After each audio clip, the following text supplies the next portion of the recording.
The Labour leader, Ed Miliband, has put big firms' tax avoidance at the centre of his party's agenda, saying he's shocked at the revelations over Google and hitting out at what he called a culture of corporate irresponsibility.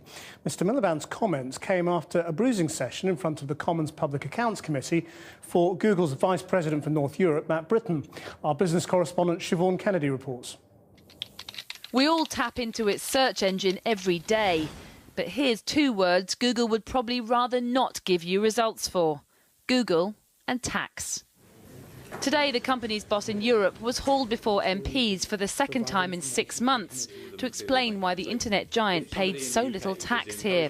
The committee's chair making clear how she viewed Google's approach. You're rather devious, if I may say so, calculated and, in my view, unethical behaviour in deliberately manipulating the reality of your business to avoid paying your fair share of tax to the common good. How do you think ordinary people feel? I think if ordinary people listen to that statement, they would rightly be concerned, but I think that statement is not a fair representation of how we operate. Here's the issue. Google's UK sales are worth £3.2 billion, but in 2011 it paid just £6 million in UK corporation tax, a rate of just 0.2%. There were protests outside Google today about the rights of workers building their new headquarters, but it was questions about the workers inside that dogged MPs. The crux of the issue is this: are the 300-odd Google staff working in this building behind me actually making sales which could be subject to income tax under UK law? Now, previously, the company's boss here said they were only promoting Google and its services to UK customers. But today, at one point, he did say selling was taking place, but he stressed those deals were being closed in Dublin. I have sales in my title and other people have sales in their title, and people are performing functions of sales in the UK. That's correct, and I said that last time. What people are not doing, so any customer that spends with us, they have to buy from Ireland because that's where the intellectual property sits, and the Google people don't have the right to sell. You can't sell. We understand what that. you don't billing own. is in Ireland. Yes. But there's a difference about the billing being in Ireland and where the whole of the sales process takes place.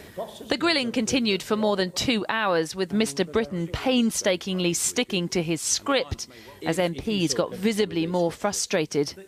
The customers feel they're being sold to. Yes. Did you say that? Yes. Right. Well, why would they feel they're being sold to? Because I think they are being sold to. That's why. If I mean, why don't you just call a spade for once? And there was frustration with the boss of the tax office too, accused of missing something that MPs said should have been obvious. Why is it that a few journalists, really, with a bit of common sense, a few principled whistleblowers, can uncover, in my view, a reality of a company's business in the UK, and you can't? I just don't get it. We are there to collect the tax that is due under the law.